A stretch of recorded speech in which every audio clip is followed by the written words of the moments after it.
बिस्मिल्लाहिर्रहमानिर्रहीम। अस्सलाम वालेकुम। तारिक जावेद खोखर एडवोकेट। उम्मीद करता हूँ कि आप सब ठीक होंगे। अल्लाह पाक सब को अपनी हिफ़्ज़ अमान में रखे। बहुत ही तशवीशनाक ख़बरें हैं जी इस वीडियो में, जो कि मीडिया के ऊपर चल भी रही हैं और मुख्तलिफ़ रिपोर्टर्स ने उसको रिपोर्ट भी किया है, और बहुत ही इंफॉर्मेटिव लोग जो हैं उन्होंने भी इसके ऊपर सख्त मौक़िफ़ इख्तियार किया है। देखते हैं कि ये बात अब कहाँ तक दुरुस्त साबित होती है। पीटीआई के हवाले से, इमरान खान के हवाले से, और जैसा कि आप जानते हैं कि पिछले कुछ अरसा से जो है वो सख्तियों का सिलसिला दोबारा से बहुत तेज़ हो चुका हुआ है। उधर से गवर्नमेंट जो है, ये फार्म 47 की गवर्नमेंट ये चाहती है कि जी एक बहुत ही इम्पॉर्टेंट एक्टिविटी होने जा रही है, जो मुख्तलिफ ममालिक के सरबराहान इस्लामाबाद में आ रहे हैं, लिहाजा पीटीआई अपना प्रोटेस्ट बंद करे। लेकिन साथ ही साथ अब ये भी देखें कि जुल्म व सितम का सिलसिला जारी है। क्या जो बैरून मुल्क से सरबराहान ममलकत आ रहे हैं, क्या उनके आने की वजह से मुल्क के अंदर इन्होंने लोगों को उठाना छोड़ दिया है? क्या लोगों की इज़्ज़तों को पामाल करना छोड़ दिया है? प्रॉपर्टी गिराई जा रही है लोगों की, यानी जो लोग एमएनएज़ जो हैं वो इस गैर आइनी जो एक बदनीति पर मबनी तरमीम है उसमें वोट देने से इनकारी हैं, उनके ऊपर जो जबर सितम है, जेल के अंदर इमरान खान के साथ जो रवैया रखा जा रहा है, उनको आइसोलेट कर दिया गया है। अब उनकी सेहत के हवाले से पीटीआई और उनकी पूरी फैमिली और पूरा उनका जो एक वोटर सपोर्टर है, वो कम्युनिटी, वो उनके अंदर तशवीश है।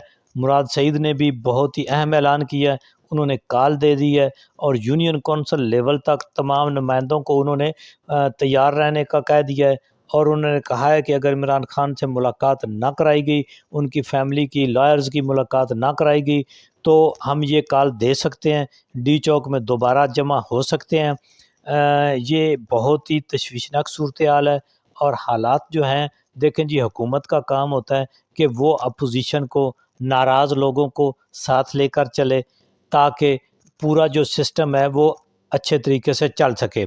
लेकिन चूँकि ये मौजूदा हुकूमत जो है ये समझती है कि वो ना तो आवाम के वोट से आएँ और ना ही आइनी तरीके से आएँ, इसलिए ना उन्हें वोट को इज़्ज़त देने की ज़रूरत है और ना ही उन्हें आइन के का तहफ़्फ़ुज़ करने की ज़रूरत है, क्योंकि ये भी उनको कन्फर्म है कि जो कुछ उन्होंने कर छोड़ा है, इसके चलते नेक्स्ट भी उनका फार्म 45 के ऊपर इलेक्शन जीत कर किसी दिन भी हुकूमत में आने का कोई चांस नहीं है।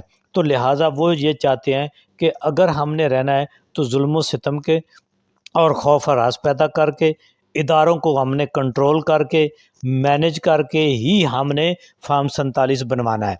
तो ये बहुत ही तशवीशनाक सूरत हाल है।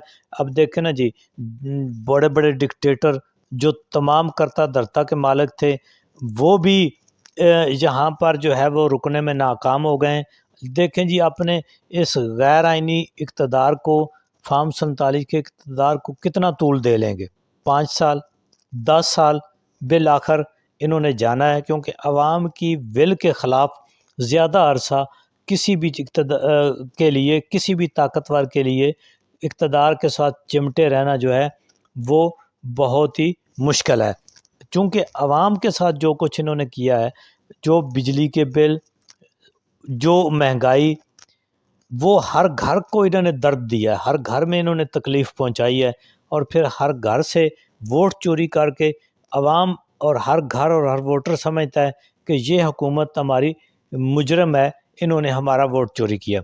तो इमरान खान के हवाले से बहुत ही तशवीशनाक ख़बरें हैं, उनको आइसोलेट कर दिया गया है, मुलाकातें बंद हैं वकला से भी, और उनके जो है सेहत के हवाले से बड़ी तशवीशनाक ख़बरें हैं।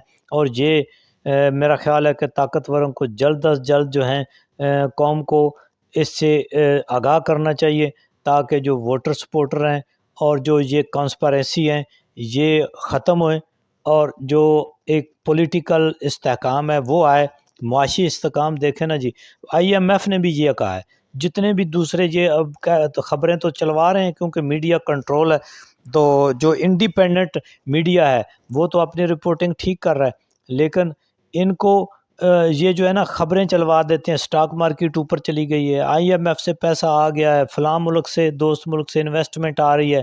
وہ بھئی کون انویسٹمنٹ لاتا ہے؟ جہاں پولیٹیکل، جہاں انصاف ہی نہیں